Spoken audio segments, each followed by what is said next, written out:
Bom dia!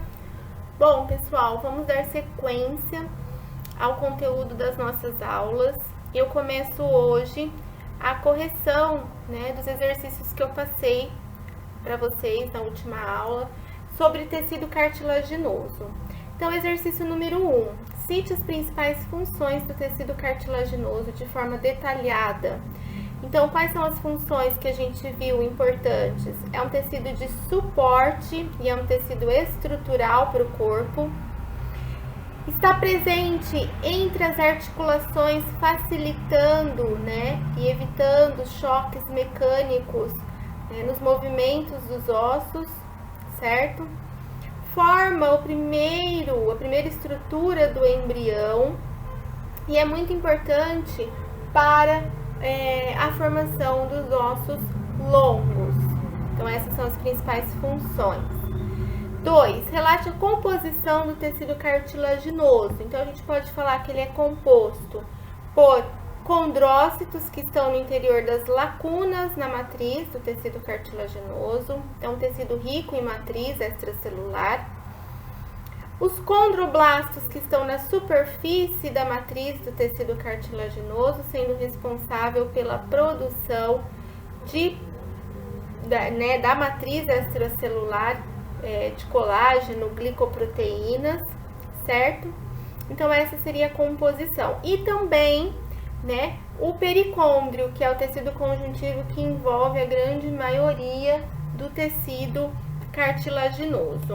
Bom, então o pericôndrio, ele vai estar presente ao redor do tecido cartilaginoso quando ele não estiver, esse tecido cartilaginoso entre as articulações, porque a gente viu que quando a cartilagem está entre as articulações, entre o contato de dois ossos, aí não tem o pericôndrio, que é o tecido conjuntivo, e temos então o líquido sinovial, que faz, a nutrição do tecido cartilaginoso, uma vez que a gente viu que ele não é vascularizado. 3. Quais os tipos de cartilagem existem de acordo com as necessidades do corpo? Cite cada uma delas e as suas características importantes. Então, os 3 tipos: cartilagem hialina, que é a mais importante, a cartilagem elástica e a fibrocartilagem. Então, a cartilagem hialina é a que está presente em maior número aí, dispersa pelo corpo. Ela tem um predomínio de colágeno, na sua matriz extracelular e está mais sujeita a processos de degeneração. E é o tipo de cartilagem presente entre as articulações. A cartilagem elástica, como o próprio nome já está dizendo, é uma cartilagem rica na matriz extracelular de fibras elásticas, Não tem muita diferença histológica entre as duas, a hialina e a elástica, certo? E a elástica já vai estar presente mais na região do ouvido, em regiões mais restritas. E a fibrocartilagem, nós vimos que ela tem uma característica intermediária de tecido conjuntivo denso e cartilagem hialina. Ela, das 3, não vai estar envolvida pelo pericôndrio. E os condrócitos na cartilagem fibrosa, eles estão dispersos e enfileirados. É uma característica típica da cartilagem fibrosa, tá? Então, essa é a resposta da pergunta 3, certo? Então, gente, se por um acaso vocês ficaram com alguma dúvida, por favor, entre em contato comigo, ok? Bom, então vamos dar sequência aqui ao estudo do tecido ósseo, que foi onde nós paramos na aula anterior. Vimos, então, que o tecido ósseo é representado por 3 tipos de célula, matriz mineralizada. E agora, gente, olhando aqui para esse fêmur, que é um osso longo, ele tá com um corte aí transversal, onde é possível a gente visualizar as estruturas internas. E a gente consegue perceber, visualizando esse osso, que internamente, que externamente O osso é revestido, aqui ó, onde a gente tá vendo esse tecido em destaque, né, solto, é o periósteo, que é o tecido conjuntivo que reveste as superfícies externas, e as cavidades internas revestidas por endósteo. E a gente consegue perceber também, olhando aqui no interior, nas estruturas internas, que na diáfise, na região da diáfise do osso longo, nas margens, né, há a presença de um osso, né, liso, sem nenhuma cavidade, né, principalmente aqui nessa porção aqui da diáfise mais externa, né, e que na epífise, que seria a extremidade aqui, nós verificamos a presença de cavidades, né, nesse osso. Então, nas extremidades, então, na diáfise, a gente tem um osso liso, compacto, e na epífise, no centro, nós temos um osso, um tecido ósseo com cavidades, né? Então, essa característica, gente, ela é vista no osso a olho nu, ou seja, quando a gente pega o osso e olha para ele, lá na anatomia, a gente consegue identificar essa distinção de características do tecido ósseo, tá? Na anatomia, gente, como que nós chamamos esse aspecto do osso com cavidades? Nós chamamos de osso esponjoso. E o osso liso, nós chamamos de osso compacto, né? Osso esponjoso e osso compacto, tá? A distribuição de osso esponjoso e compacto, ela vai variar dentre os diferentes formatos aí, tamanhos dos ossos. Então, olha lá, nos ossos curtos, o osso compacto geralmente está na periferia, nas bordas, e o esponjoso no centro, assim como no osso longo. Nos ossos chatos, que seriam os ossos do crânio, por exemplo, existe duas camadas de osso compacto e no centro dessas duas camadas um osso esponjoso, chamado de diplói, tá? Então, essa distribuição vai depender do tipo de osso. Aqui a gente tem um osso curto, o osso calcâneo. Então, a gente vê que no centro há a presença de osso esponjoso, nas extremidades de osso compacto. Aqui os ossos do crânio, como eu comentei com vocês, né? Então, as suas extremidades, é o osso chato, as duas extremidades. Nós temos ossos compactos, que nós chamamos de tábuas corticais internas e externas, e no centro o osso esponjoso, que nós chamamos de diplói, certo? Então, aqui de novo, osso esponjoso e osso compacto e um osso longo, certo? Então, gente, o que eu quero dizer com tudo isso?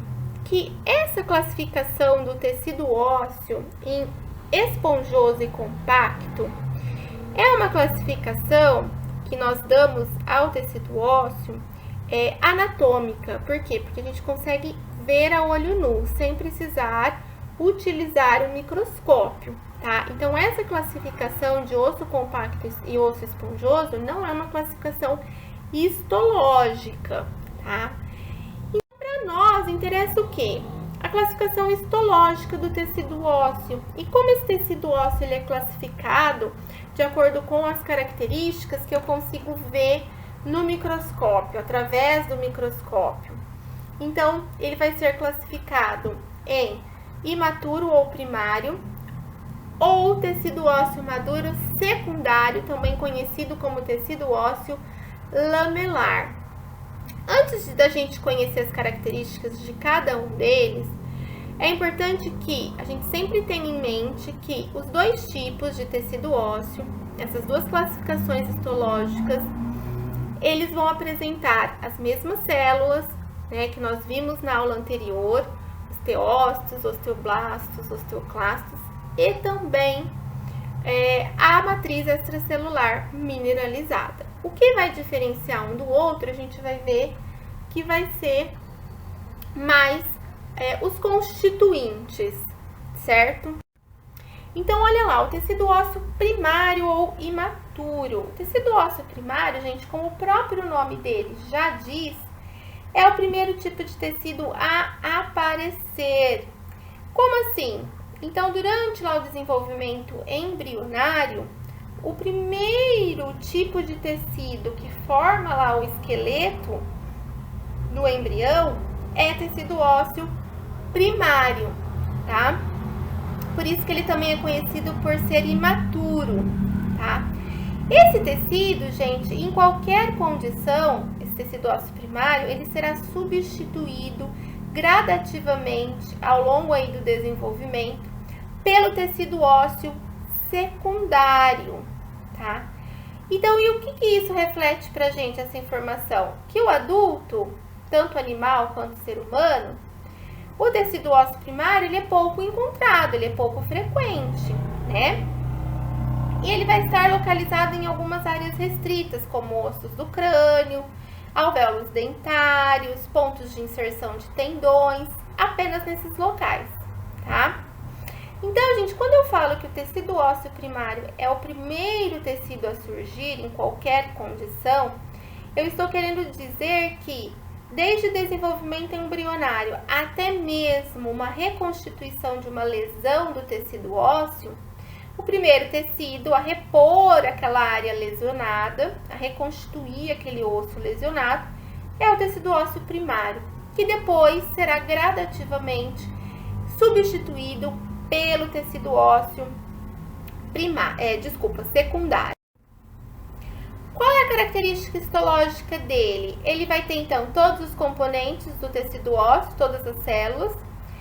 E a característica mais importante, que ajuda a gente a distinguir ele do secundário, é a disposição e a organização das fibras de colágeno presentes na matriz extracelular mineralizada do tecido ósseo. Essas fibras, gente, elas vão estar dispostas em várias direções, sem uma organização definida, tá? Então, o tecido ósseo primário, ele vai ter lacunas? Sim. Vai ter osteócitos? Sim. Vai ter osteoblastos, osteoclastos? Sim. A diferença dele é que na matriz, as fibras de colágeno estarão dispostas em várias direções, sem organização. Ele também tem como característica uma menor quantidade de minerais na sua matriz e uma maior proporção de osteócitos. Então, aqui, ó, uma microscopia de um tecido ósseo primário. Então, a gente vê esses pontinhos todos aí, mais escuros, são osteócitos. E a gente vê que a figura, ela tem uma tortuosidade, que é a direção das fibras de colágeno que estão, né, dispostas em várias direções. Essa é a característica histológica do tecido ósseo primário. Característica, voltando aqui, do tecido ósseo secundário, e no interior dessas lamelas, né, a gente vai ver que passam vasos sanguíneos e nervos ali no tecido ósseo, que é o que formam os chamados canais de Havers, né?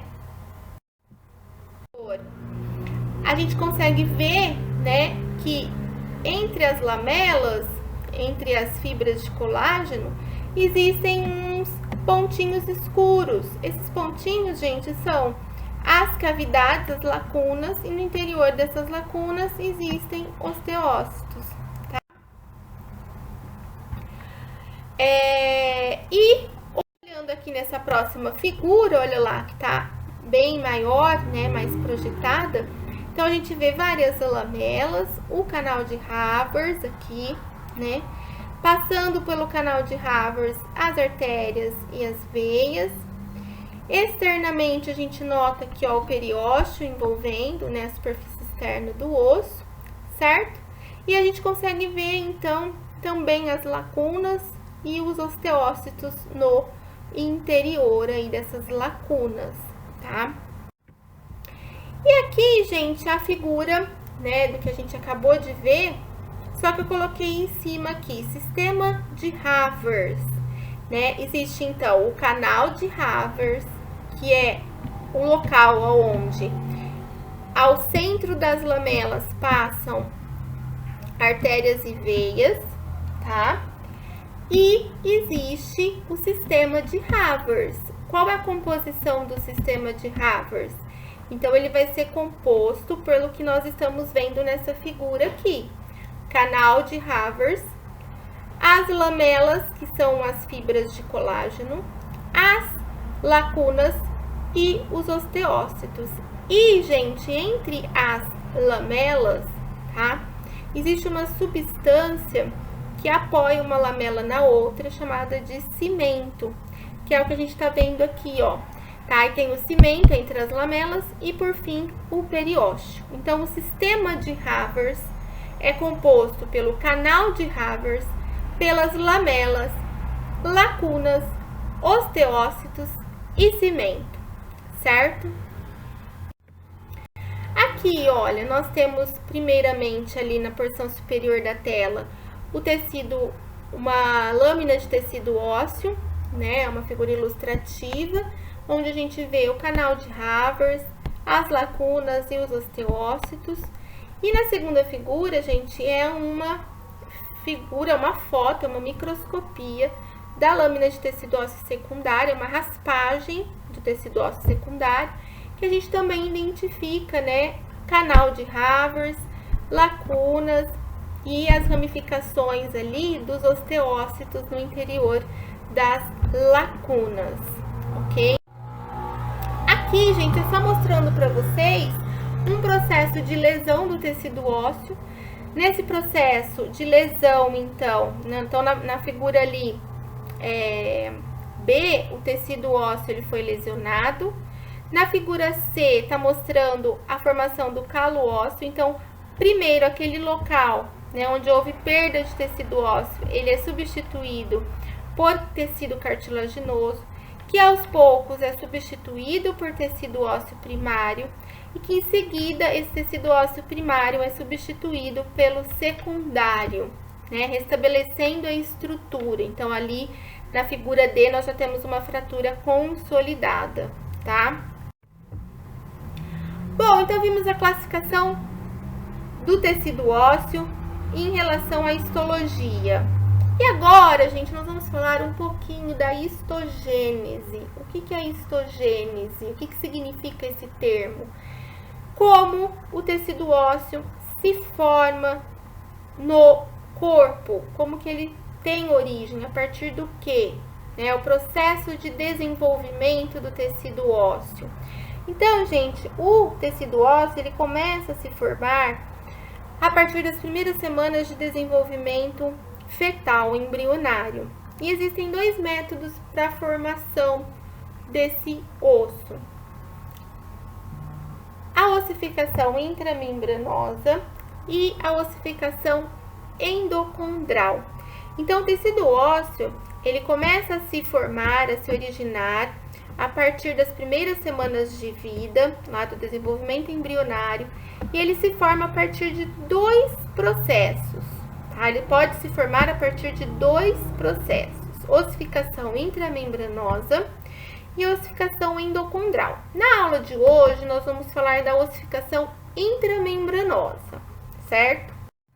Então, antes da gente falar dela, eu quero que vocês tenham em mente que, independente se a ossificação for intramembranosa ou endocondral, tá? Sempre vai ter o surgimento do osso primário, que depois será substituído pelo tecido ósseo secundário, ok? Então, se você observar um osso em crescimento, você consegue ver a distinção de tecido ósseo primário e tecido ósseo secundário lado a lado, tá? Porque sempre vai ter essa substituição. É claro que esse processo de substituição, em adultos, ele acontece, mas em um ritmo muito mais lento do que em crianças, tá? Ou em filhotes, certo? Bom, então olha lá, o que seria a ossificação intramembranosa? O nome já é sugestivo. É a ossificação, é a formação do tecido ósseo dentro de uma membrana. Essa membrana é uma membrana conjuntiva. É como se o tecido conjuntivo ele fosse semelhante a um saco. E aí, dentro desse saco, dessa membrana conjuntiva, o tecido ósseo começa a se formar, tá? Esse tipo de ossificação, gente, ele é muito importante para ossos curtos e para o desenvolvimento em espessura de ossos longos. E ele é muito importante para o desenvolvimento dos ossos do crânio, ossos frontal, parietal, occipital, temporal e maxilar, tá? Então, essa membrana conjuntiva, quando então o osso se forma no seu interior, em seguida ela vai se calcificar, ela vai sofrer ossificação. Então, por isso que a gente chama ela, essa membrana conjuntiva, de centro de ossificação primária, tá? E aí, aqui eu coloquei só um exemplo para vocês conseguirem associar, né? Esse tipo de ossificação é muito importante para o desenvolvimento dos ossos do crânio. Por isso, gente, que quando nós temos um recém-nascido, a cabeça tem áreas bem moles. Por quê?